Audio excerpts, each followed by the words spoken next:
Hey everybody, Qroo here.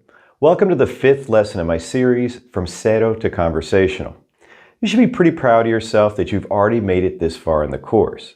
Learning a language is a lot like joining a gym following some kind of New Year's Eve resolution, to get back in shape. It's always done with the best of intentions, but the truth is that most people are not willing to put the work into it to actually get those results, and well, they quit. But not you. You're still here. Good for you. Even though we're only on lesson 5, we've already covered a lot of material in this course, so I'm going to start this lesson with a quick review. These things are not in the order that I necessarily taught them to you, all right? We covered greetings, hola, buenos días, buenas tardes, and buenas noches. And there's that TION cognate trick. You learned how to convert a lot of your English vocabulary into Spanish by using the TION-CION cognate trick. For example, take a look at these 3 words ending in TION in English: participation, celebration, and administration. All you have to do to change it into Spanish is to change the T to C and put an accent over the last O. They then become participación, celebración, and administración. The key is to pronounce the vowels correctly, right? You already know that. So, when we do our little cognate trick, if the noun that we created ends in ACION, as these all do, we can make them verbs simply by dropping the CION at the end and adding R. So we get participar, to participate, celebrar, to celebrate, administrar, to manage or to administer, like to administer medicine. We also learned about desire, ability, and obligation. And we learned some pretty cool plug-and-play phrases to be able to express that. For example, querer plus infinitive. And remember, the infinitive is the unconjugated verb. We also learned how to conjugate just in the first and second person, the yo and tu, just to make things simple. And those conjugations for querer are yo quiero, I want, and tú quieres, you want. We talked about ability, and that is poder plus infinitive. The 2 conjugations you learned are yo puedo and tú puedes. ¿Puedes ir a la fiesta? Sí, puedo ir a la fiesta. You learned how to express obligation utilizing the formula tener plus que plus infinitive. You learned how to conjugate tener in 2 forms. Yo tengo, tú tienes. ¿Tienes que ir a la fiesta? Sí, tengo que ir a la fiesta. You learned question words. ¿Qué? What? ¿Dónde? Where? ¿Cuándo? When? ¿Por qué? Why? And how to answer it. ¿Por qué? Because. And you learn how to plug these into your other, plug-and-play phrases or formulas. ¿Qué quieres comer? What do you want to eat? ¿Cuándo quieres comer? When do you want to eat? ¿Dónde quieres comer? Where do you want to eat? And ¿por qué quieres comer? Why do you want to eat? You learn the mega word I, which means there is or there are. It is a great word because it's already conjugated, and all you have to do is to pop in nouns, right? Super easy. I is used where we would typically use there are or there is in English. And if it's a question, obviously, is there or are there? ¿Hay más café? Is there any more coffee? Sí. ¿Hay más café en la nevera? Yes, there's more coffee in the refrigerator. And this is very important. You're never going to use the word I with the word the, which in Spanish would be the el, la, los, las, depending on the noun, right? So if you would have said the word the in English, you'll be switching to the verb estar, to be. ¿Hay más café? Is there any more coffee? Sí, hay más. Yes, there's more.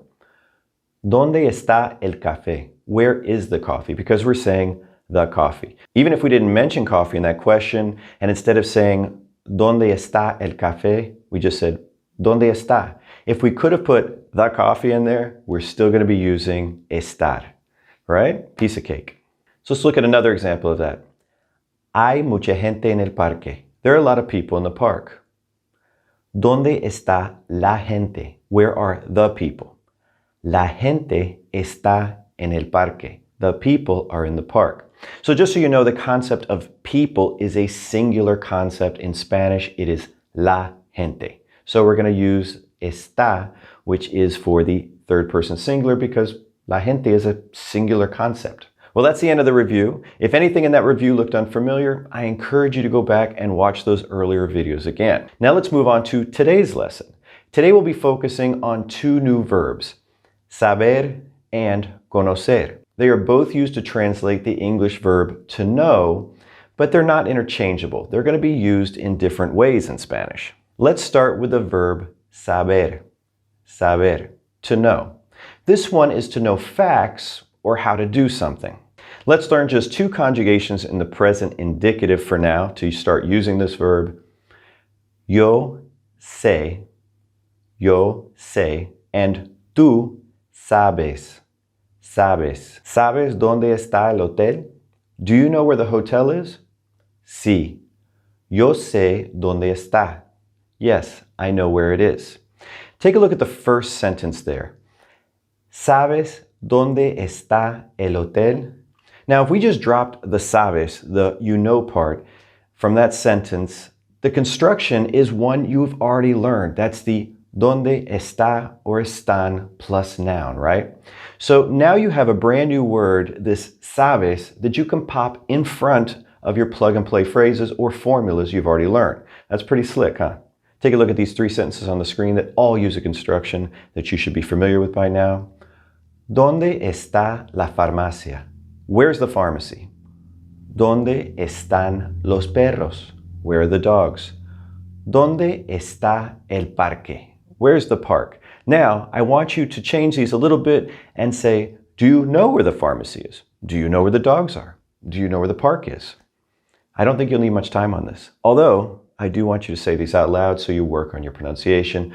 Remember to really focus on those vowels. Oh, and yes, I put dogs in there just so you had to work on that rolling R. All right, so what do we come up with? Do you know where the pharmacy is? ¿Sabes dónde está la farmacia? Do you know where the dogs are? ¿Sabes dónde están los perros? Do you know where the park is? ¿Sabes dónde está el parque? Did you get those? Did you practice the pronunciation? Nice job.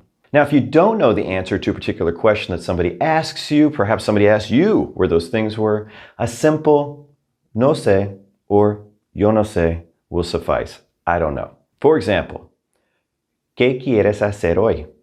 What do you want to do today? No sé. I don't know. ¿Cuándo tienes que trabajar? When do you have to work? No sé or yo no sé. I don't know.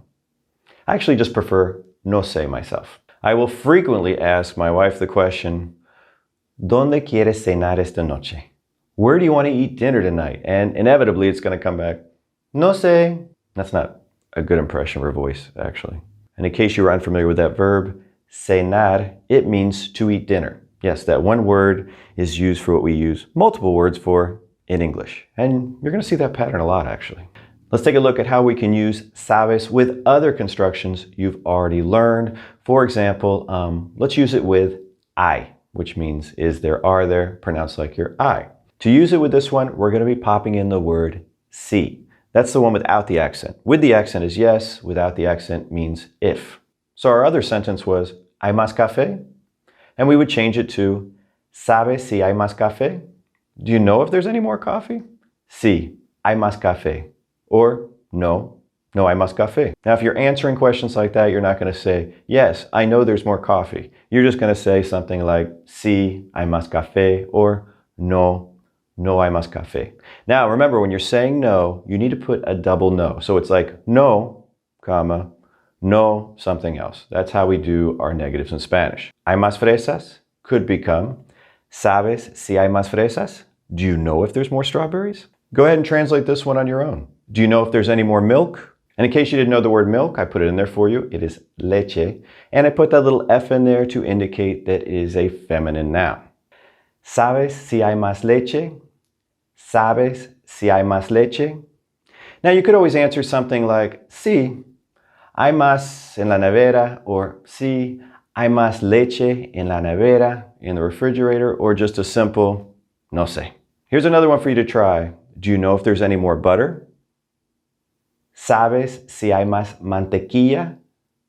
¿Sabes si hay más mantequilla? The double L has a Y sound. And one more that's a little more complex, but not too complex. Do you know if there are any more boxes in the garage? Your turn. ¿Sabes si hay más cajas en el garaje? ¿Sabes si hay más cajas en el garaje? And we're not done there. You can pop sabes in before other sentences that you've been building. For example, you know how to make sentences like, ¿Cuándo tienes que trabajar? When do you have to work? ¿Sabes cuándo tienes que trabajar? Do you know when you have to work? ¿Dónde quieres comer? Where do you want to eat? ¿Sabes dónde quieres comer? Do you know where you want to eat? I don't know why I'm doing this. I'm just putting a lot of emphasis in there. Maybe it's helping you learn. Maybe not. Maybe it's just distracting. I don't know. Okay, remember, saber is used to express facts, and those were facts. Do you know certain facts? Do you know what you want to eat? Things like that. Saber is also used with verbs to mean to know how to do something. And the construction we'll be using for this is saber plus the infinitive. Remember, infinitive is unconjugated verb. At some point, I'm going to stop reminding you of that, but, well, it's the unconjugated verb. Here's some examples. Yo sé esquiar. Yo sé esquiar. I know how to ski. ¿Sabes cocinar? ¿Sabes cocinar? Do you know how to cook? No. No sé cocinar. No, I don't know how to cook. ¿Sabes hablar español? ¿Sabes hablar español? Do you know how to speak Spanish? Sí. Yo sé hablar español. Yes, I know how to speak Spanish. Now, for those of you that have a keen eye, you may have noticed that I often leave the yo, I, in the sentences with this particular verb, and that has not been the pattern in this course until now. I actually only do it in the affirmative statements, like yo sé cocinar. And in negative statements, I tend to drop it. No sé cocinar. To be honest with you, I'm not really sure why I've always done this. It just sounds right to me now after so many years of speaking Spanish. Maybe because sé without an accent is so common in Spanish and used in different ways. And this just seems clear. I just want to start my sentence with that sé in there. You know, if there's something before the sé, hey, then I'm good to go. Now it's your turn to do a little bit of translation with this, and I've given you new verbs that you can kind of stick in there. Stop the video if you need to. Do you know how to read? Yes, I know how to read. ¿Sabes leer? Sí, yo sé leer. Do you know how to write? Yes, I know how to write. ¿Sabes escribir? Sí, yo sé escribir. Do you know how to drive?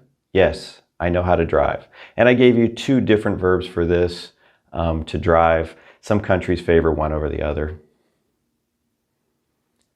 ¿Sabes manejar? Or ¿sabes conducir? Sí, yo sé manejar. Or sí, yo sé conducir.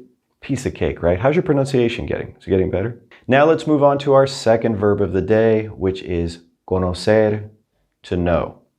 You're like, well, we just learned to know. Remember, they're not used in the same ways. This one is to know people, places, and things. Think of it as to be familiar with, and then you're going to use it correctly. All right, let's learn our two verb conjugations for the day using this verb, and then we'll move on to some examples. Yo conozco.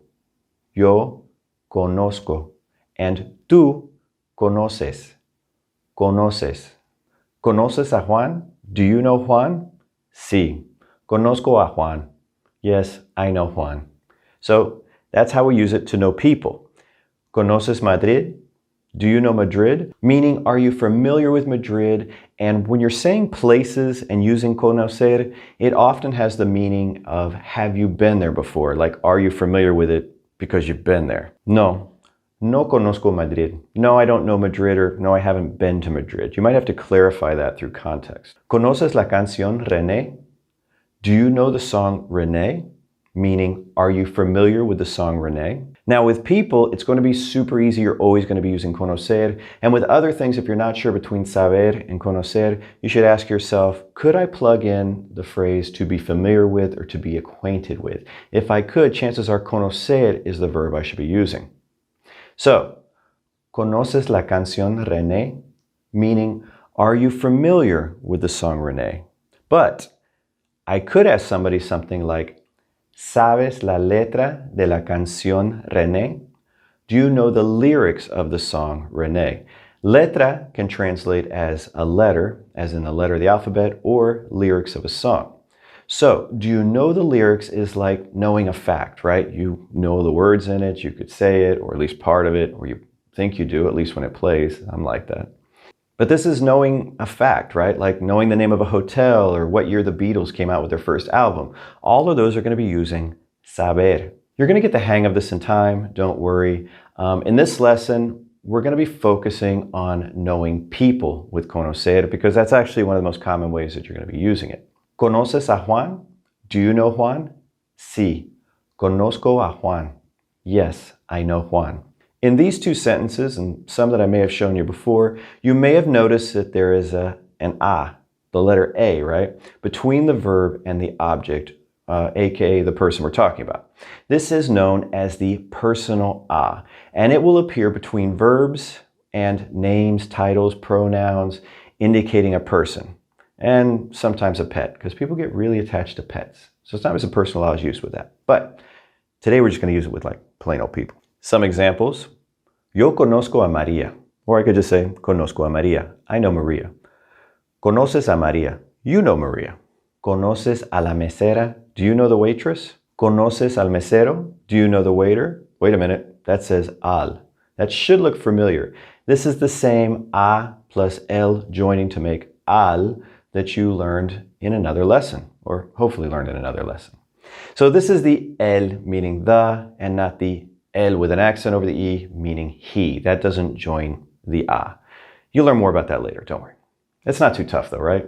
All right, so let's practice a few. You're going to be doing some translation now. Stop the video as needed. Write them out. I encourage you to write them out. But even if you don't write them out, make sure you're saying them.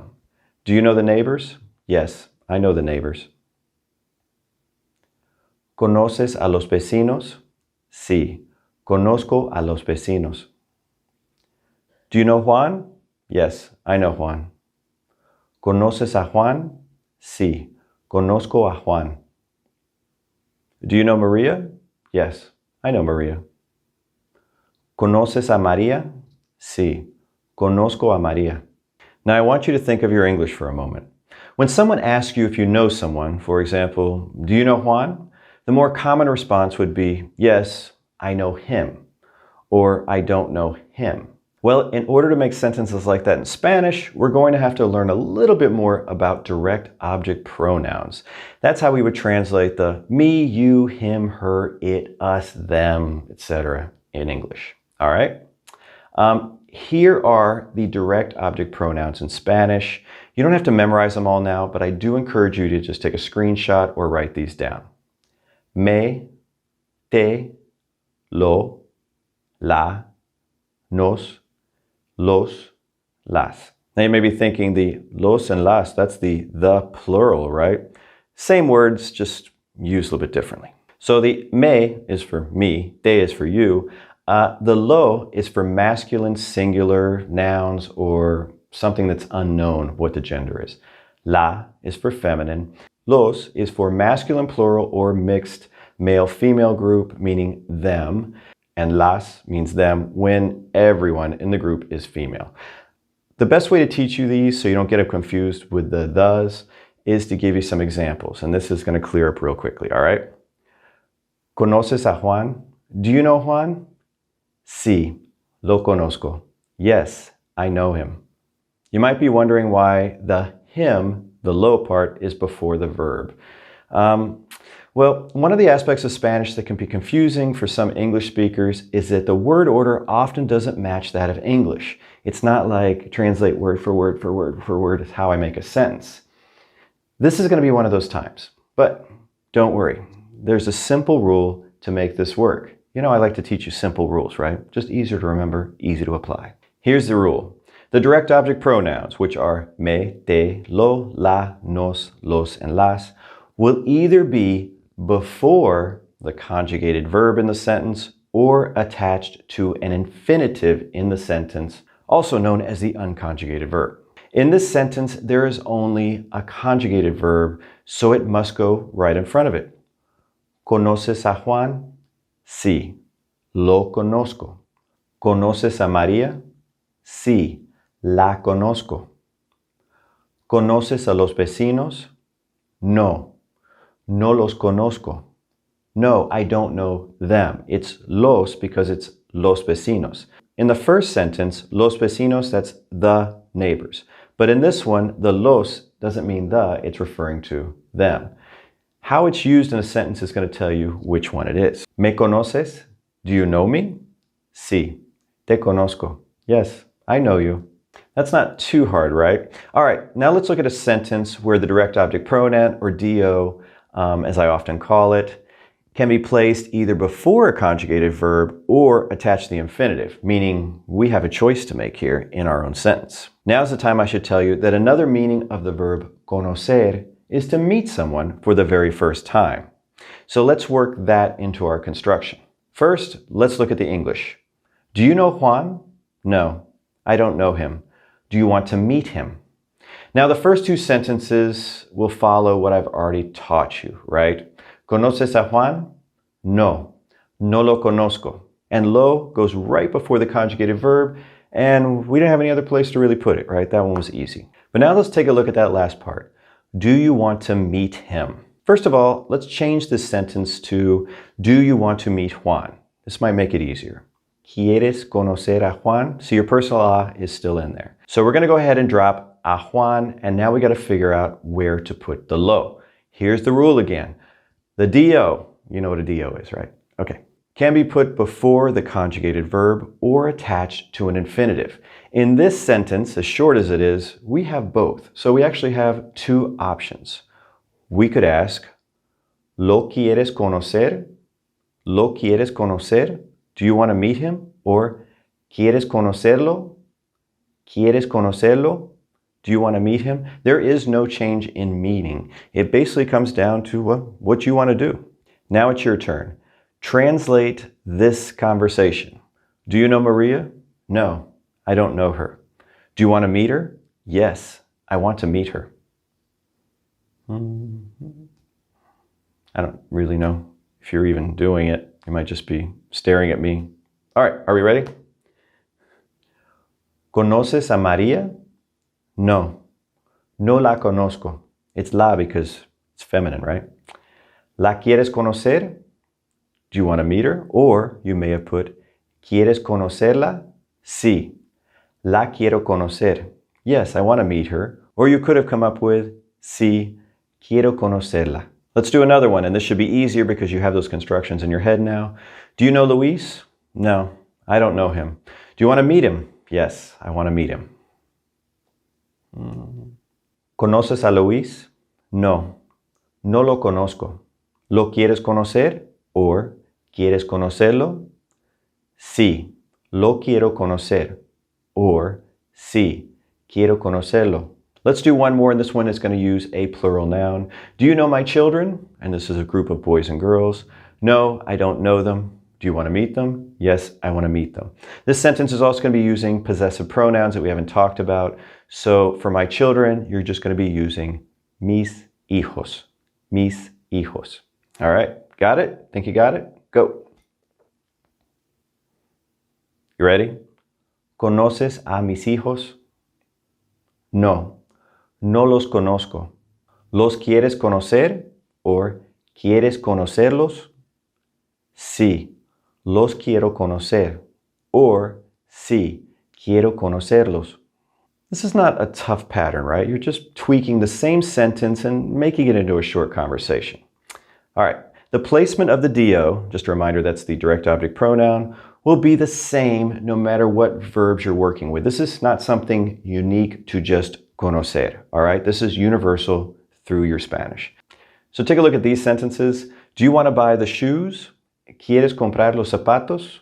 Yes, I want to buy them, which could be expressed with sí, los quiero comprar, or sí, quiero comprarlos. ¿Quieres comprar los boletos? Do you want to buy the tickets? Sí, los quiero comprar, or sí, quiero comprarlos. Let's take one from your cognate trick. Do you want to confirm the reservation? ¿Quieres confirmar la reservación? Or maybe you're using the word la reserva. It doesn't matter to me. Yes, I want to confirm it. Sí, la quiero confirmar, or sí, quiero confirmarla. It's la because it's la reservación or la reserva, right? Feminine noun. Okay, here's a verb I don't think we've used before, and that is to visit someone. And even if you don't think you know the verb, I think you do know the verb because you know the tion, cio cognate trick, and I just want you to think of a noun like visitation. Yes, I helped you out. So visitation could become visitación, and it could become visitar. And remember, V is not a hard V sound. In Spanish, it's more like a soft B, like in Ben or boy. Now I'm going to give you two sentences to translate. Do you want to visit me? Yes, I want to visit you. Now I'm going to remind you of your DOs so far. That is me, te, lo, la, nos, los, las. A hint, it's going to be those first two there. All right. So I gave you two sentences in English, but there's actually two possible translations for each. Just go ahead and give me both. All right. You think you got it? All right. Do you want to visit me? ¿Me quieres visitar? Or ¿quieres visitarme? Remember, before the conjugated verb or attach the infinitive. Nothing's changed. Sí, te quiero visitar. Or sí, quiero visitarte. You think you got it down pat? You think you're understanding the concepts? All right, go ahead and try to translate this one on your own. Do you know Maria? Yes, I know her. Do you want to visit her? Stop the video if you need to, because I don't know how long it takes you to do things. Just saying. ¿Conoces a María? Do you know Maria? That was your personal ah. Did you remember? Good job if you did. Sí, la conozco. Yes, I know her. And if we put the yo in there, it's still going to go in front of that do. That do and that verb are going to be right there next to each other. All right? So you would come up with something like, sí, yo la conozco. Yes, I know her. All right? Just so you know where yo would go. But we drop it a lot. Sí, la conozco. Do you want to visit her? We got two options with this one. You know what they both are? ¿La quieres visitar? And ¿quieres visitarla? So what do you think about the use of these direct object pronouns and the word order, all that? I mean, sure, it looks different from English, but it does follow a logical and predictable pattern. So you can memorize a few rules, some plug and play phrases, and a few conjugations, a little bit of vocabulary sprinkled in there, and really say a lot of things in Spanish. So, just a quick summary, you were introduced to a few things today. There are two verbs for to know in Spanish, saber and conocer. Saber is used to know facts and how to do something. The two conjugations you learned were yo sé and tú sabes. The verb conocer is used to know people, places, or things, and is best translated as to be acquainted with. And when it's used with locations, it often translates as have you been there? The direct object pronouns that we covered today are me, te, lo, la, nos, los, las. The direct object pronoun, which we often call do, can go before a conjugated verb or attached to an infinitive. You're going to be working with this a lot in future lessons, so don't worry if you don't have it down pat in this lesson, all right? We went through this pretty quickly. Well, that's it for today. I hope you enjoyed the lesson. I hope you learned something. I encourage you to watch it as many times as you'd like or need to. In fact, the more you watch it, the better it is for me, all right? So, until next time, hasta luego.